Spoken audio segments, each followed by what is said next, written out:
نحمد و نصلی علی رسول الکریم اما بعد اعوذ باللہ من الشیطان الرجیم بسم اللہ الرحمن الرحیم والذین یرمون ازواجهم ولم یکن لهم شہداء الا انفسهم فشہادۃ احدہم اربع شہادات باللہ انہ لمن الصادقین والخامسۃ ان لعنۃ اللہ علیہ ان کان من الکاذبین ویدرؤ عنہا العذاب ان تشہد اربع شہادات باللہ انہ لمن الکاذبین والخامسۃ ان غضب اللہ علیہا ان کان من الصادقین ولولا فضل اللہ علیکم ورحمتہ وان اللہ تواب حکیم۔ ابھی آپ نے سورہ نور کی آیت 6 سے 10 کی تلاوت سماعت فرمائی۔ ان آیتوں کا ترجمہ اور تفسیر اس طرح ہے: والذین یرمون ازواجہم ولم یکن لہم شہداء الا انفسہم فشہادۃ احدہم اربع شہادات باللہ انہ لمن الصادقین آیت 6۔ والخامسۃ ان لعنۃ اللہ علیہ ان کان من الکاذبین آیت 7۔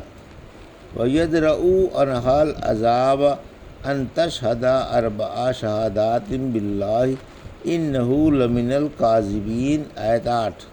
والخامسۃ ان غضب اللہ علیہا ان کان من الصادقین آیت 9۔ ولولا فضل اللہ علیکم ورحمتہ وان اللہ تواب حکیم آیت 10۔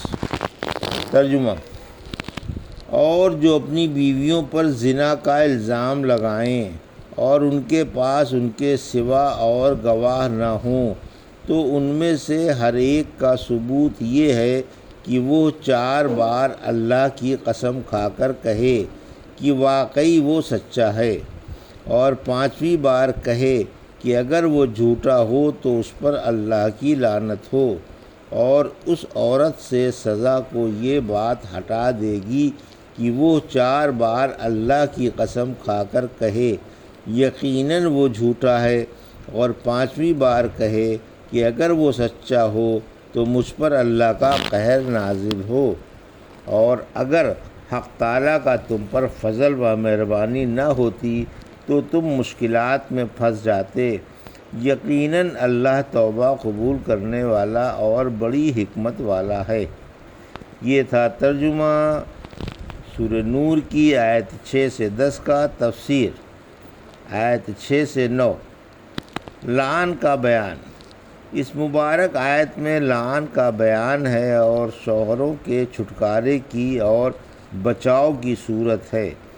جب وہ بیویوں پر الزام لگائیں اور ثبوت نہ پیش کر سکیں تو لعن کر لیں، جس کا طریقہ یہ ہے کہ بیویوں کو حاکم کے سامنے لا کر ان کے جو کچھ کرتوت دیکھے ہوں بیان کریں تو حاکم 4 گواہوں کے بدلے 4 قسمیں کھلوائے گا کہ ہم سچے ہیں، اور اگر جھوٹے ہوں تو ہم پر اللہ کی لعنت ہو۔ جب شوہر حاکم کے سامنے یہ اقرار کر لیں گے تو ان سے بیویوں کو علیحدہ کر دیا جائے گا۔ شافعی رحمۃ اللہ علیہ اور اکثر علماء کے نزدیک تو لعن ہی سے بیوی جدا ہو کر ہمیشہ کے لیے حرام ہو جائے گی، شوہر سے اس کا مہر دلوا دیا جائے گا اور حد زنا کا امکان باقی رہے گا۔ لیکن اگر عورت بھی 4 بار قسم کھا کر اقرار کرے گی یہ جھوٹا ہے، اور اگر یہ سچا ہو تو مجھ پر اللہ کا غضب ہو، تو اس سے زنا کی حد ساقط ہو جائے گی۔ عورت کو خاص طور پر مغضوب علیہا قرار دیا گیا ہے، کیونکہ مردوں میں غالب امکان یہی ہے کہ کوئی اپنی بیوی پر بلا وجہ الزام نہیں لگایا کرتا اور بیوی کی رسوائی برداشت کرنے کی جرات نہیں کیا کرتا۔ ہاں، وہ آنکھوں سے ہی یہ ماجرا دیکھ لے اور مجبور ہو جائے تو عدالت کا دروازہ کھٹکھٹاتا ہے اور اسے اس بات کا پختہ یقین ہوتا ہے کہ ایسا جرم سرزد ہوا ہے۔ اس لیے اگر واقعی وہ جھوٹا ہے اور محض ذاتی کاوش کی بنا پر اس نے یہ ذلیل حرکت کی ہے تو جھوٹوں پر اللہ کی پھٹکار ڈالی گئی۔ اللہ کا غصہ اس پر بھڑکتا ہے جو واقعی بات رد کر دے اور حق کو جان بوجھ کر چھپا دے۔ آیت 10 اللہ کے لطف و کرم کا بیان۔ لوگوں پر اللہ کے لطف و کرم کا اور اس کی محبت و شفقت کا بیان ہے کہ اس نے ان کے لیے ایسی آسان شریعت مقرر فرمائی کہ اس میں کسی قسم کی تنگی اور پیچیدگی نہیں، اور اگر اللہ کی مہربانی نہ ہوتی تو وہ تنگی میں پڑ جاتے اور انہیں بہت سے کاموں میں دشواری پیش آتی۔ اسلام میں ہر نزاکت و دشواری سے نکلنے کی راہ موجود ہے۔ توبہ ہر حال میں قابل قبول ہے۔ پھر فرمایا کہ اللہ ہر حالت میں بندوں کی توبہ قبول کرنے کو تیار ہے، اگرچہ جھوٹی قسموں کے اور سخت عہد و پیمان کے بعد ہی توبہ کیوں نہ کی جائے۔ اللہ نے احکام شرع بڑی حکمت سے مقرر فرمائے ہیں اور اس کے احکام و ممانعتوں میں مخصوص حکمت کار فرما ہے۔ ابن عباس ذرا فرماتے ہیں جب قذف کی آیت اتری تو سعد بن عبادہ انصار کے سردار نے کہا کہ اللہ کے رسول کیا یہ آیت اسی طرح اتری ہے؟ فرمایا انصاریوں سنتے نہیں تمہارے سردار کیا کہہ رہے ہیں؟ انصار نے جواب دیا کہ اے اللہ کے رسول آپ خیال نہ کریں، یہ بڑے غیرت والے ہیں، انہوں نے 2 شیزاؤں ہی سے شادی کی ہے اور کمال غیرت کی وجہ سے کسی کو طلاق نہیں دی کہ ان کی بیوی کسی اور سے نکاح نہ کرے۔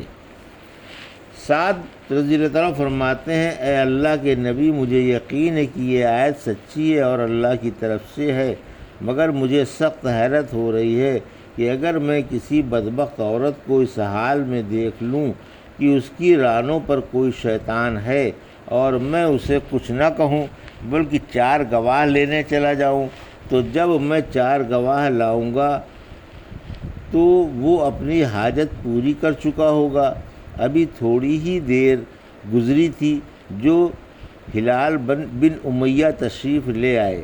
آپ ان تینوں میں سے ہیں جن کی توبہ قبول کی گئی تھی۔ یہ جب رات کو اپنے کھیت سے گھر آئے تو انہوں نے اپنی آنکھوں سے اپنی بیوی کے پاس خاص حالت میں ایک شخص کو دیکھا اور کانوں سے اس کی باتیں سنی۔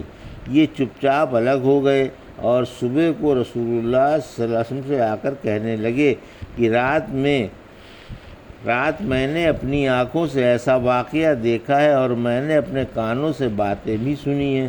آپ کو ان کی بات بری معلوم ہوئی اور آپ نے انہیں کچھ کہا سنا بھی۔ انصاری جمع ہو گئے اور کہنے لگے کہ سعد بن عبادہ کی بات کی وجہ سے ہم اس مصیبت میں گرفتار ہوئے۔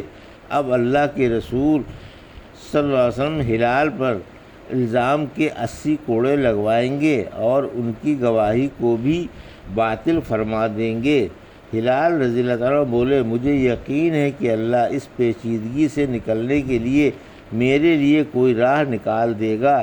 پھر ہلال رضی اللہ عنہ نے کہا یا رسول اللہ جو بات آپ کو سخت ناگوار گزری میں نے تو اسے اپنی آنکھوں سے دیکھا، اللہ جانتا ہے کہ میں بالکل سچا ہوں۔ اللہ کی قسم رحمت عالم صلی اللہ علیہ وسلم حد قذف لگانے کا حکم فرمانے ہی والے تھے جو اللہ نے آپ پر وحی اتاری۔ جب آپ پر وحی اتری تو صحابہ کرام آپ کے چہرے سے پہچان لیا کرتے تھے اور خاموش ہو جایا کرتے تھے جب تک کہ آپ وحی سے فارغ نہ ہو جاتے۔ آپ پر والذین یرمون ازواجہم اتری۔ جب وحی ختم ہو گئی تو آپ نے ہلال رضی اللہ تعالیٰ عنہ سے فرمایا ہلال مبارک ہو، اللہ نے تمہارے بچاؤ کی صورت نکال دی۔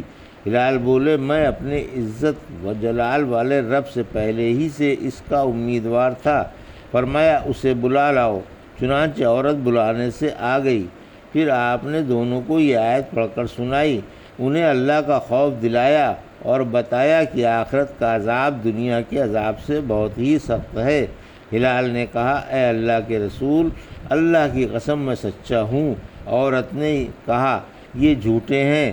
آپ نے فرمایا ان میں لعن کرا دو۔ چنانچہ ہلال رضی اللہ عنہ سے کہا گیا کہ 4 قسمیں کھاؤ کہ قطعی میں سچا ہوں، اور 5ویں دفعہ قسم کھا کر کہو اگر میں جھوٹا ہوں تو مجھ پر اللہ کی لعنت ہو۔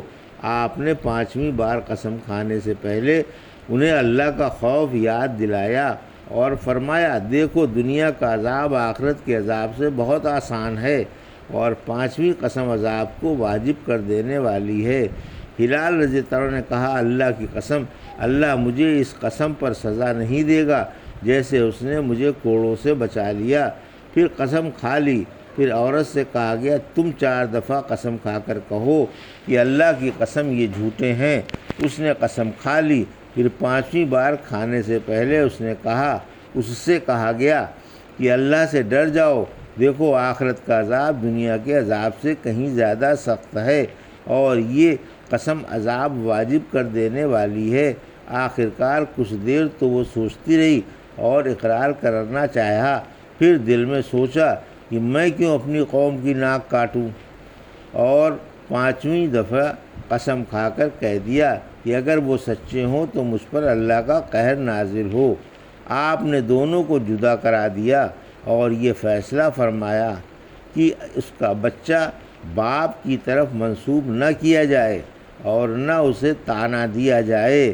جو کوئی اس عورت کو یا اس بچے کو طعنہ دے گا اس پر الزام کی حد جاری ہوگی، اور فرمایا اب نان نفقہ اور گھر شوہر کے ذمے نہیں، کیونکہ دونوں میں جدائی بلا طلاق و موت کے ہو گئی، اور فرمایا اگر اس کے بچہ سرخ و سفید رنگ کا بھری بھری پنڈلیوں والا پیدا ہوا تو وہ ہلال کا ہوگا، اور اگر سیاہ رنگ کا پتلی پتلی پنڈلیوں والا بھاری بھاری چوتڑوں کا اور گٹھے ہوئے جسم والا ہو تو وہ اس کا ہے جس سے بدنام ہوئی ہے۔ آخرکار وہی بچہ ہوا جو بدنامی کا نشان بتایا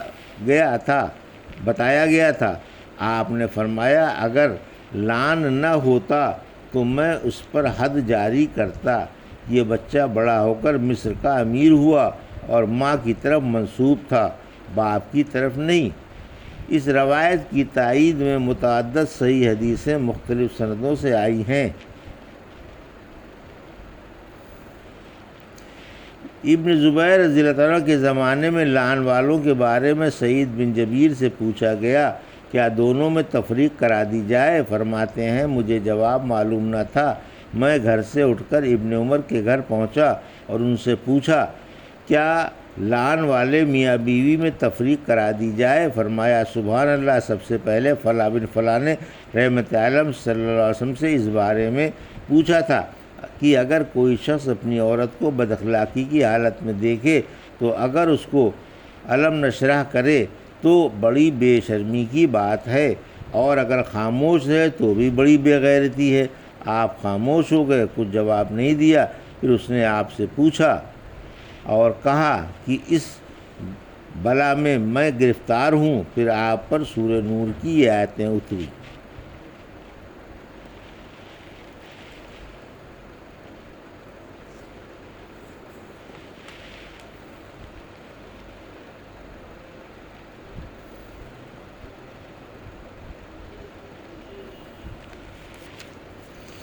یہ تھا ترجمہ اور تفسیر سورہ نور کی آیت 6 سے 10 کی جو ابھی آپ نے سماعت فرمائی۔